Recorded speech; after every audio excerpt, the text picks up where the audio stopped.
Welcome into the Birds of the Round Table. The Eagles are off of their bye week, getting ready to face off with the Kansas City Chiefs. We are here to break down everything you need to know for this matchup. I am your host, Shane Haff. Give me a follow on Twitter and YouTube at Shane Haff NFL.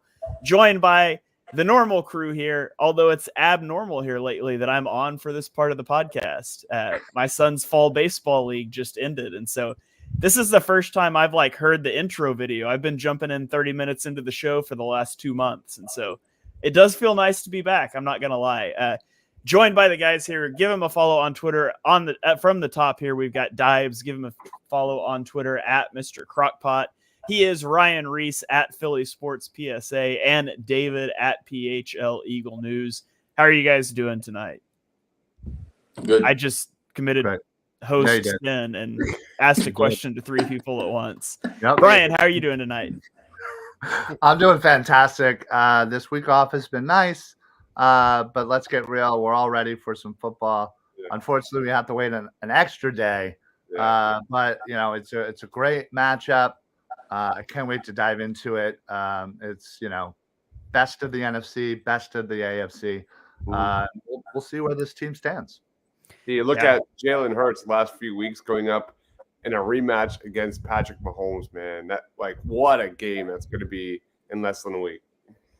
Yeah, the content creator in me is really frustrated. This is a Monday night game. It's it's been so long since they've played, and then we get a Monday night game, which puts you behind in the cycle.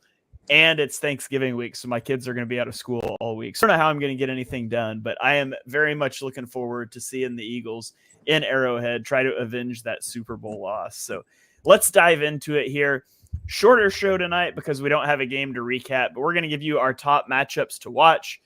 We're going to give our player of the game predictions, our score predictions, and all of that. So let's dive in here. Let's talk top matchups to watch. Eagles versus Chiefs.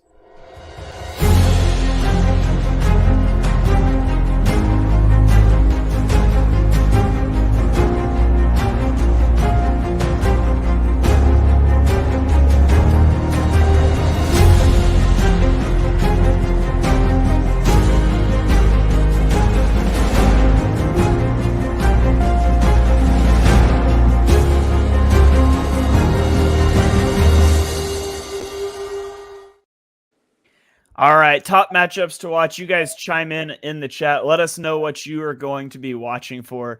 Dives, let's lead it off with you. What is your top matchup to watch? Eagles versus Chiefs on Monday Night Football. Sure, I kind of touched on it on Party on Broad last night, but for me, it's the Eagles wide receivers versus the Chiefs defensive backs. We all know about A.J. Brown and his dominance. We're not going to get into that. But this week, the Chiefs' defense is widely regarded as a top 5, top 10 defense in all of football. Ranks among the best, among the top units, man. They rank 5th in total defensive DVOA and EPA per play. The secondary boasts the 5th most passes defensed, and they've only generated 8 interception-worthy throws. The Chiefs have converted 5 into picks. This is a defense that's structurally sound. They're tied for a league lead in fewest missed tackles. They're aggressive. They have a league-leading 16 forced fumbles. So this defense is legit. And you look at it, if the season ended tomorrow, this would be the best Chiefs defense since 2015 and just the second group to finish in the top 10 since 2000. This Chiefs secondary is full of young players that fit Steve Spagnuolo's scheme. You look at Trent McDuffie, who has really fit in as the primary slot defender there.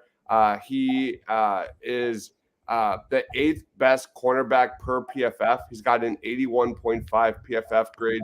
He's got 40 tackles, 7 pressures. you look at other guys like Joshua Williams or Brian Cook and Justin Reed and LaJarius Sneed. Like, this is a solid group. So, or I should probably say the next victim for A.J. Brown to torch this coming Monday night. But that's a matchup I'm looking at. That secondary, which I think is third, that passing defense is third best in the entire NFL in pass defense DVOA. Yeah, they are third. So they're third in pass defense DVOA and third in total defense. They are third in drop back success rate, second in drop back EPA. Tremendous group.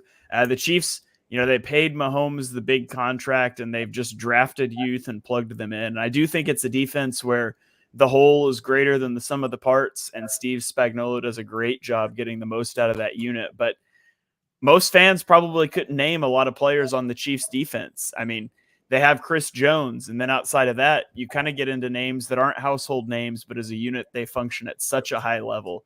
Going to be really interesting to see how the Eagles match up there. This defense is like the Howie Roseman dream, like how they're able to build a defense at that level of like minimal cost and, have so many like other high price tags like Patrick Mahomes. So I bet Howie Roseman's a little jealous of the Kansas City Chiefs, just a little. Yeah, probably so. All right, Ryan, I'll kick it over to you now. What is your top matchup to watch, Eagles versus Chiefs? All right, I'm going to be looking at the Eagles' run game versus that Chiefs defense. And, we've seen over the last, 4 weeks, the run game for the Eagles not being utilized. What's going on, Daniel? Not being utilized as much, and certainly the explosiveness. And that's, for two reasons. One, because we've been missing Cam Jurgens, who the stats are staggering when you see him in the game versus when he is not. And that's no offense to Steen or whomever may be the one who's replaced him, but he's coming back. And then also you have your quarterback in Jalen Hurts. He's been a little banged up. He's got that bone bruise. He's gotten 2 weeks now to kind of rest up, and hopefully that has done enough to kind of maybe get him back to a point where the threat of him running is still significant. We've seen him a little labored in the run game and only running when he really kind of had to. And now if you can add that extra element of Jalen Hurts being able to run along with Cam Jurgens, and hopefully DeAndre Swift should be able to get huge lanes to run through. And, we'll see a little bit of a nice balance between the pass and the run. Obviously, there's still going to be pass heavy, but we need to see more run. We need to see a little bit more runs per play or yards per run. And we should see that with Cam Jurgens coming back. I mean, that Chiefs defense, as Dibes had said, absolutely fantastic. Chris Jones is an absolute monster. They were a completely different defense when he wasn't in there early in the year. So I'm really looking to see the explosiveness of this run game come back. And again, hopefully we're going up against a great defense. Hopefully we'll be able to counteract that and get some good yards on Monday. All right. It's definitely been noticeable, and I'm really anxious to see Jalen Hurts on the field. Like, if Jalen Hurts doesn't look 100% on Monday night, he's probably not going to look 100% for the rest of the season. And, maybe if you get the week 18, you sit him week 18 and you have the bye, you can get like that 3-week stretch. But I'm really curious to see how that looks. And it's not that, he's been playing at an MVP level while not being mobile, but it certainly hurt the run game. So I'll be interested to see if the Eagles come out of the bye with some under center things, acknowledging he's not going to be able to run a lot down the stretch. If he's fine, I'm interested to see what those matchups are there. So got a comment here from Crabby Old Man on YouTube. Love that name. Would love to hear some thoughts on the coaching matchup. Also, nothing I love more than line play. So thoughts on O and D lines for each side too. So David, I'm going to kick this to you because you were going to talk about the defensive line, and we can circle back to coaching here in a minute. So why don't you give us your matchup to watch? Right. I went with the Eagles defensive line versus Patrick Mahomes.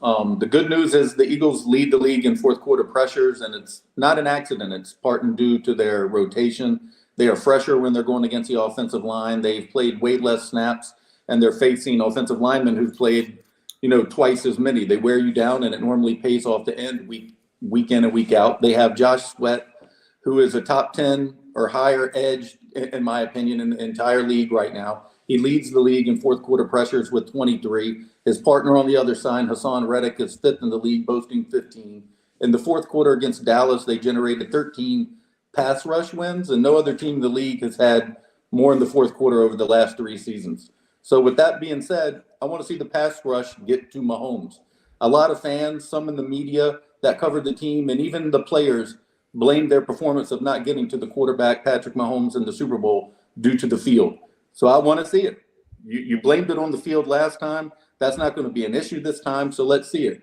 The bad side is they pressured Mahomes 10 times in that Super Bowl, and by their season average of sacking opposing quarterbacks when sending pressure, they usually got there 30% of the time, which would have resulted in 3 sacks. They had 0 on him.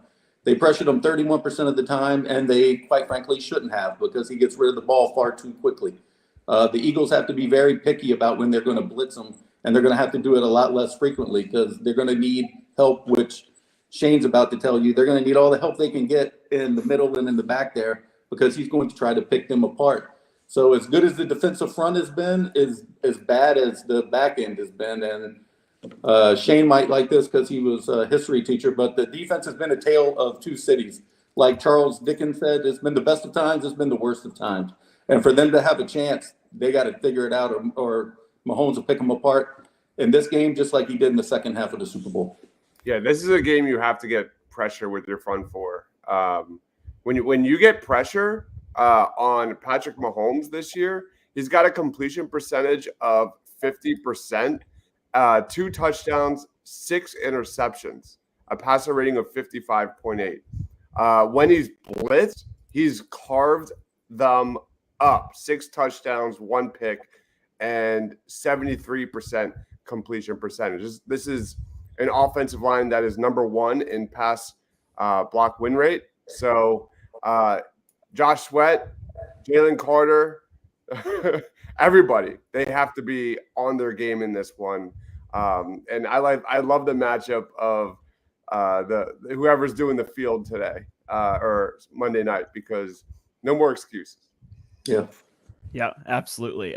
Although I will say it's the same guy doing the Chiefs field that did the Super Bowl. So he's probably going to be out there wearing his ring in pregame, celebrating with the team. But don't make me see the sod father. All right. Well, I'll circle back to Crabby Old Man's first point about coaching. Let's talk about that for a second before I give my matchup. How do you guys feel about? I mean, obviously Andy Reid won his ring, inarguably one of the top offensive coaches in the league. Steve Spagnuolo, we talked already about the defense. How do you feel the Eagles coaching staff stacks up against the Chiefs coaching staff in this one? Dibs, I'll throw it to you first. Probably not well, especially defensively with Sean Desai. I think you're going to touch on that.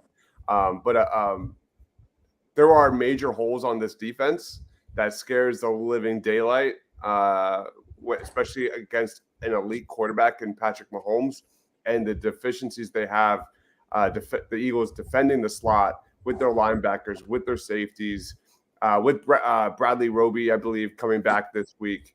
A lot of pressures on him in a big way. I'm not really worried about the Eagles offense versus the Kansas City defense. I'm way more worried about the Kansas City offense versus the Eagles defense, and just trying to get off the field. Yeah, I agree with you.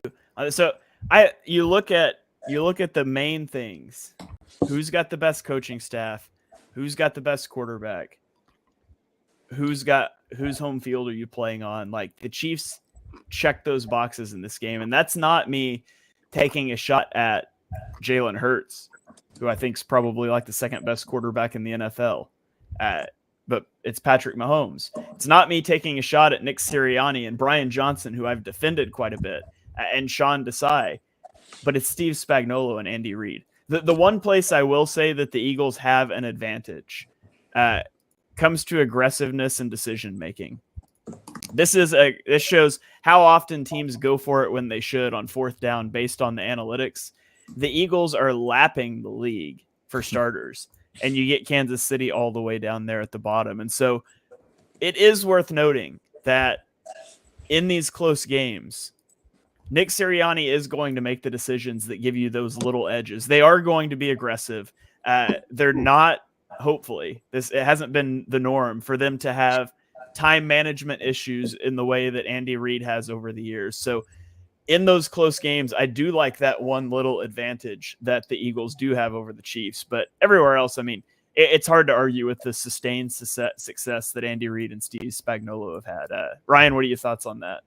Yeah, obviously Andy Reid is proven that he's one of the greatest, coaches of all time. Honestly, when it comes, to when he hangs them up, he's going to be right up there, honestly.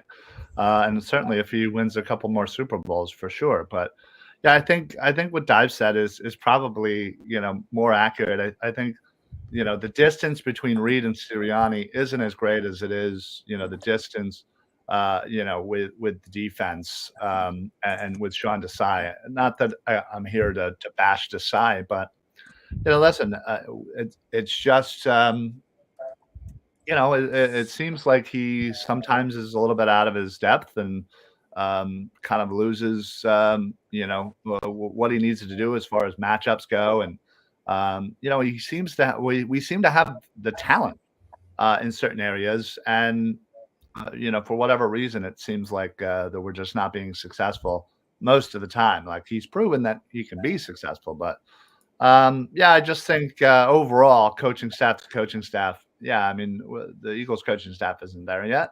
They're not at that level, and it's going to be a while before they would get there. But Reid certainly has himself an entire coaching staff that is going to be with him, for a while. And it's all of the positional coaches and all of that he trusts and knows, and that's what keeps that ship running. All right, Ryan, any thoughts you want to add on the coaching staff? David? Oh gosh, sorry, David. I'm looking at you, and I said Ryan. I don't know. Aside from everything y'all said, the Eagles are coming off a bye week, but so are the Chiefs. And Andy Reid, as great a coach he is, he's better at coming off of bye weeks. In the 31 games after coming off a bye week, he is 27-4. The man does not lose when given an extra week of preparation. And I know Shane touched on this a little bit. Sirianni has worked endlessly on his game plan for this week, and it is going to be aggressive, like Shane mentioned. All of the little nuances he can add so he can be more aggressive to give any percent chance of an advantage here. He's taken all of them on Monday night. You're going to see everything he has, he's throwing at them, because that is the advantage Sirianni has.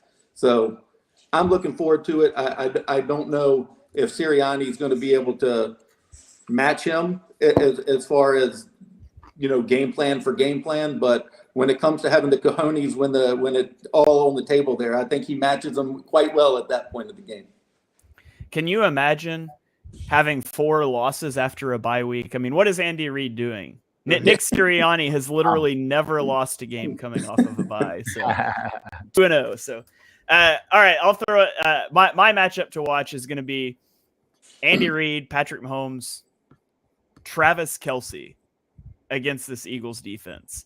I mean, the Eagles rank among the worst teams in the NFL defending tight ends so far this season. And it's not like they played like elite tight ends. And so the Chiefs are going to have to, they're going to be trying to get the ball to Kelce because they don't have a lot otherwise receiving.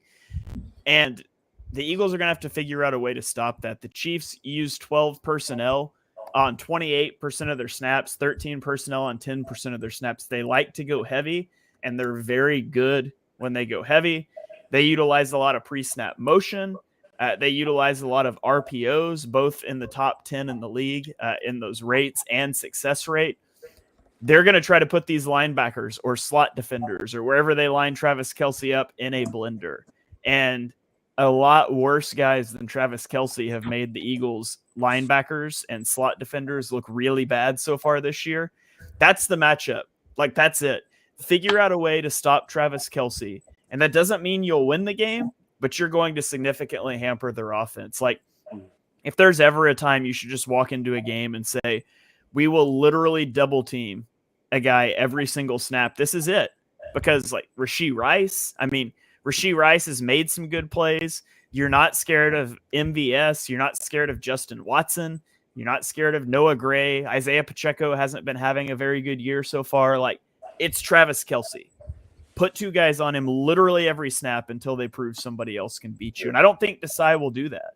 I think he'll do some different things, but I'm interested to see if they put James Bradbury in the slot again on Travis Kelce. That's something that they were experimenting with in the offseason. So I'm really interested to see how they play Kelce. But if Kelce goes off, I don't know how you let him do that after 2 weeks to prep. So I'm very anxious to see the Eagles plan for Travis Kelce. Let's go to some comments here. Steven on YouTube says, I care more about how Hurts looks and how Brian Johnson alters the calls. I need to feel good that he can play to his greatest strengths. Yeah, hopefully he comes out looking healthy. Yes, Dives. One strategy to slow down Travis Kelce, start a rumor that Taylor Swift broke up with Travis Kelce. All right, yeah. We got to save that for the Super Bowl. James Bradbury lined up over Travis Kelce. He's like, man, I'm sorry about you and Taylor. What? Oh, I just saw the Instagram post. Like, yeah. All right. Judah says they have to rush, but keep Mahomes contained. He can kill you outside the pocket. Mahomes is so good. Underrated scrambler. Not that he runs a lot, but he's very crafty in the pocket and improvising. Sean Desai may get his pants pulled down this week. That's a definite possibility. Judah wants to know, can you guys give us your prediction of the Eagles' record for the next 5 games on the schedule?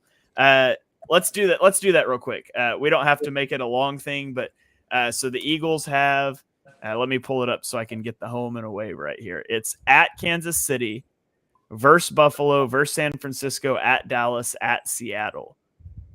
Dibes, how many games are they winning?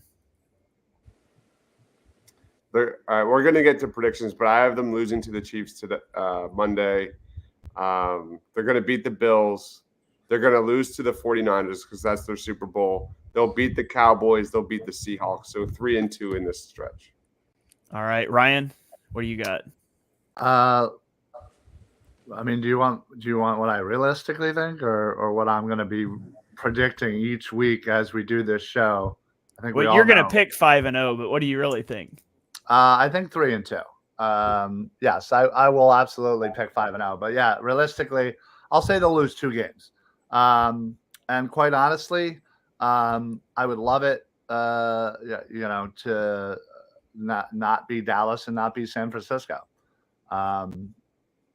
That's really the games that I care more about. I think we'll beat Buffalo. We obviously just, if anybody watched that game last night, I mean, Jesus, what is going on with that team and that offense? I mean, they look just awful. So not worried about that game. Not really worried about Seattle either. So it's really going to come down to Dallas, which is always going to be a tough game, no matter what. San Fran, who again stumbled a little bit, couple of games, but they certainly looked like they righted their ship. And then of course on Monday, I think all the games are going to come down to one score. All the games are going to come down to the fourth quarter. And I just ultimately think probably 3-2 is right around where it should be. And listen, if that's the case, we're going 14-3 because we're not losing to the Giants. Good Lord, and we're definitely not losing to Arizona. I'm telling you, the 4 of us could be the offensive line in Arizona, and we'll be fine. Yeah. I'll throw it to you here, David. David, what do you think the record is over that 5-game stretch? 4-1. What are they over the last 27 games? 25-2. So I don't understand this fear-based mongering that goes on with all this stuff. Yeah, they're going to play good teams, but they're a good team as well. So I think they're going 4-1. I mean, they're 25-2 over the last 27. Every single team that you've mentioned, the one who's actually caused them the most problems is Seattle.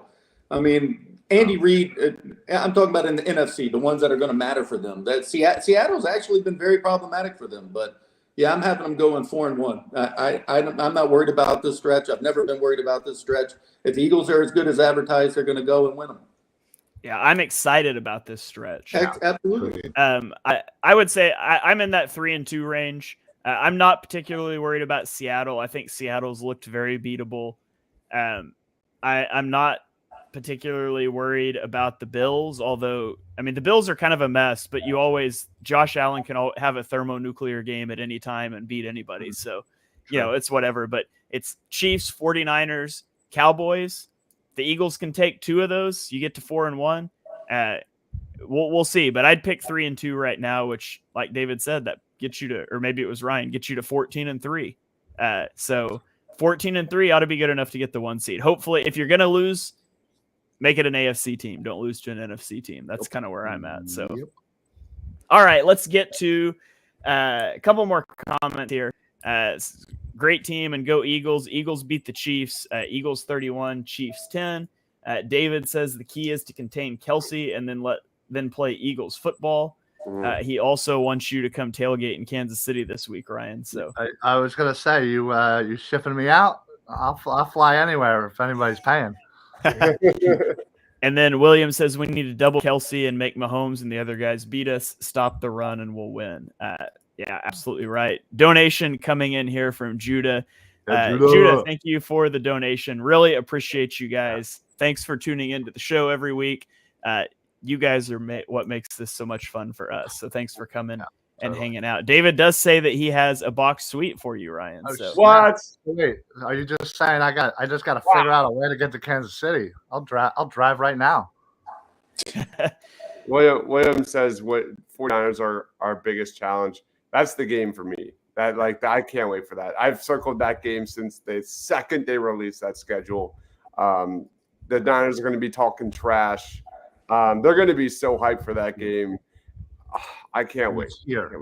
That's going to be that is the absolute game I cannot wait to be tailgating there from the crack of dawn all day. And I just pray to God Niners fans just are walking by all day because by the time I get into the game, my voice is going to be hoarse. It has so much potential for a collapse for the Niners. Like if Brock Purdy throws like 3 picks, the all of the internet's going to explode because then there won't be any more narratives, for the NFL anymore to trash this Eagles team. So I can't wait. Even if we go 5-0, they'll figure something out. I'm sure. They'll make the Seahawks the number 1 team in the NFC or something. Yeah, exactly. All right. Well, let's turn the page here. Let's get into our official predictions. Let's go to our player of the games and our predictions for the score.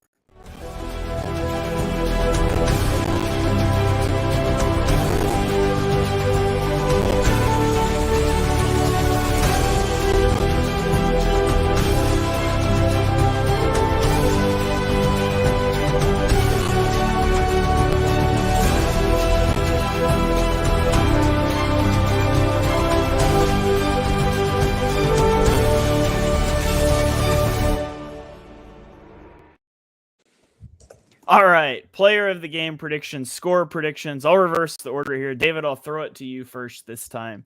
Who is your player of the game prediction? What's your score? The score is 31-28, and I am picking the Eagles. And my player of the game is Jalen Hurts. He is going to be visibly healthier. He is going to be able to run. The RPOs are going to be more effective because of that. They'll be able to convert 3rd and 4th downs. They're going to extend drives. And he's going to win at the end like he would have in the Super Bowl if they had got him the damn ball back. All right. I like it. Ryan, how about you? What's your prediction here? All right. So I'm going to go 31-30. And I'm going to go DeAndre Swift with my player of the game. I think, he is loving the fact that Cam Jurgens is back. He's loving the fact that his quarterback is healthier and is going to be a lot more mobile. And, listen, Hurts is certainly going to throw the ball, but it's going to be kind of a split among the receivers. But, yeah, I just see Swift just absolutely running for like $125, getting in the end zone once or twice. He's going to go off. All right. So DeAndre Swift, Jalen Hurts. Dibes, who's that leave for you? I got to take it. It's a layup. Give me A.J. Brown. You look at. I'm not going to go Jalen Carter. Pretty much every single week. When you said I got to say it, I just knew that's what you were going to say. Yeah, that's what I thought too. No, like when it comes to like pass block win rates, like this Chiefs O-line is really solid. Jawan Taylor, number 10 in the NFL. Donovan Smith, number 15. Both are tackles for the Chiefs. You look at on the interior, they have two, and your boy Creed Humphrey, top two on the interior. So it's going to be a tough day for Jalen Carter. So I'm going to go offense. This is going to be all in the offense to keep up with Patrick Mahomes. For all the reasons we just talked about, give me AJ Brown. I am going to go Chiefs win 33. I'll go Chiefs win 34-30. All right.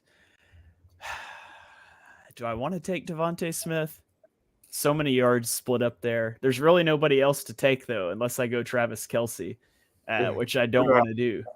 So, I mean, Travis Kelce is licking his chops. He had only 58 yards against Denver. He only had 14 yards against Miami. He's eyeing a 200-yard day. I'm just thinking the Eagles come in with a plan off the bye week for Travis Kelce. Like, call me crazy. I think they probably spent a lot of time thinking about that. And I don't think that the Chiefs have the other receivers or the running game out there. So I'm going to go. I mean, I guess I'll go Devontae Smith. That's the only guy left to pick. Rest in peace, Dallas Goedert. So give me Devontae Smith for my player of the game prediction. And I will say, I'm going to say Eagles win 28-24. I think maybe a little lower scoring than you guys picked a little bit. I do think the Eagles will try to slow this pace down, especially if they're able to get that running game going. So I'll take Eagles 28-24.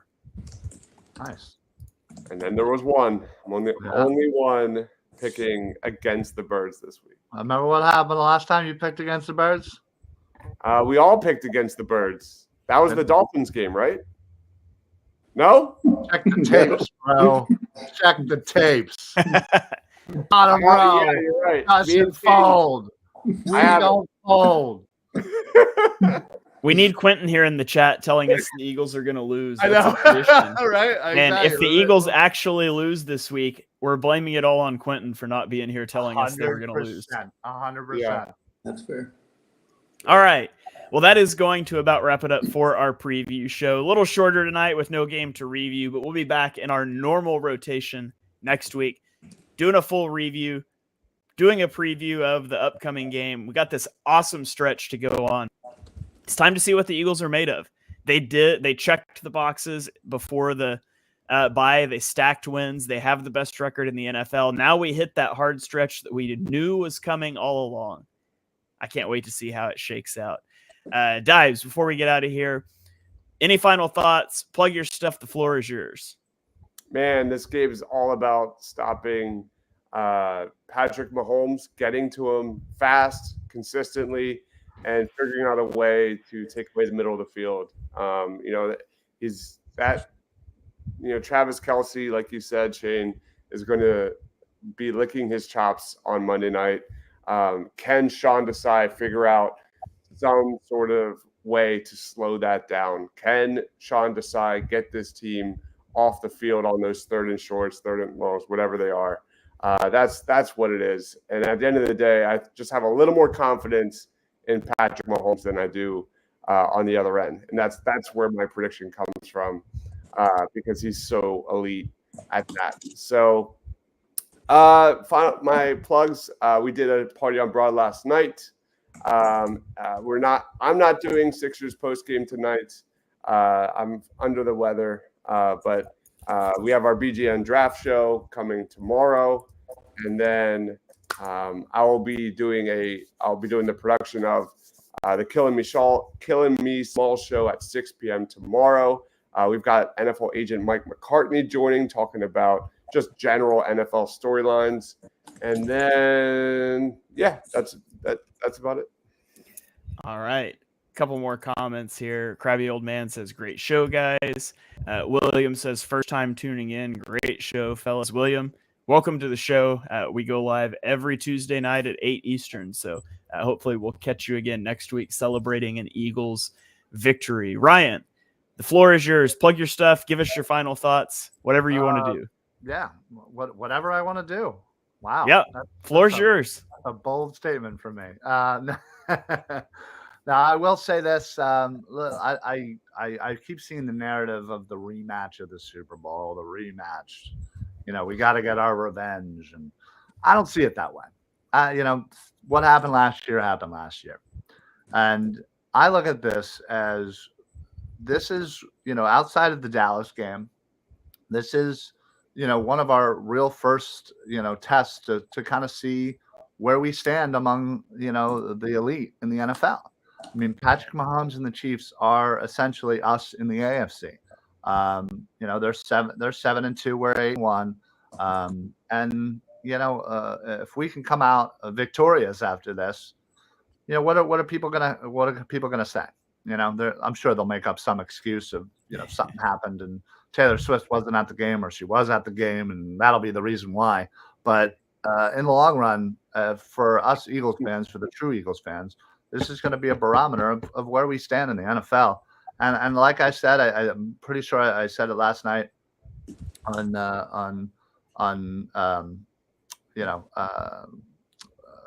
geez, I can't even think anymore of what I do anymore. I'm on too many shows, but on some show, Party on Broad, Jesus God. I'm pretty sure I said, if the Eagles get the number 1 seed, we're winning the Super Bowl. Nobody's coming into Philly, and we're not losing the Super Bowl again. So this is going to be huge for us. Get to 9-1, and really just prove our mettle. So outside of that, follow me right here on the Twitter, on the X, and Philly Sports Alliance, and anywhere else. All right, David. Final thoughts? Any pieces you got coming out? Plug your stuff, man. All right. My final thought about the Chiefs game is the fans have mainly talked about the Niners games all off season, but the game that most of the players circled was this one. And Mailata talked about it today. He said this is the game he's been waiting for. This is the one that stung the most. Obviously, they lost the Super Bowl to them. So this is the one that they have been waiting for and want to prove themselves. So I expect him to be great. I expect Kelce to be bad. Not Jason Kelce, Travis Kelce. Between him traveling to Argentina to watch a concert and Sean Desai in 2 weeks to come up with ways to shut him down, I'm expecting the Eagles to shut him down. He had 6 catches in the Super Bowl. I think it was for about 80 yards. I expect him to have less than this. I do not expect him to exploit them. I think he will be their focal point for every reason Shane mentioned earlier. And I do have a new piece on the phillysportsnetwork.com. You can check it out on their site. I did post it on X if you want to read it. It's basically about how all of the early season struggles the Eagles have been going through are going to result at the end in a Super Bowl party on Broad Street. So that's all I have. All right. You guys be sure you are following these guys on Twitter, X, whatever we call it now, on YouTube, checking out David's written stuff, some of the best stuff out there. As for me, I've got like 4 all 22 videos up from last week. The bye week gave me some extra time. So if you want to know how Reed Blankenship played, if you want to know how Zach Cunningham played, if you want to know how the pass rush did, if you want to know how the passing game went, you can go check all of those up. I spent way too much time doing videos over the Dallas game. Tyler Steen, I did a whole video on Tyler Steen. You have a sickness when you spend a bye week doing an all 22 video on a guy that probably won't play a snap the rest of the season, but it's offensive line play. And so we just had to get into it. So you can go check all those out on YouTube at Shane Half NFL. Dibes, what do you got? I'm going to plug my college football stuff. I never do that. And I always forget to because I always black out on like Saturdays and Sundays. But I do winners of the week, and there's like 7 this week. So a lot of really strong offensive performances from last week in college football. So go check that. All right. And so that will wrap it up here for this episode of Birds of the Round Table.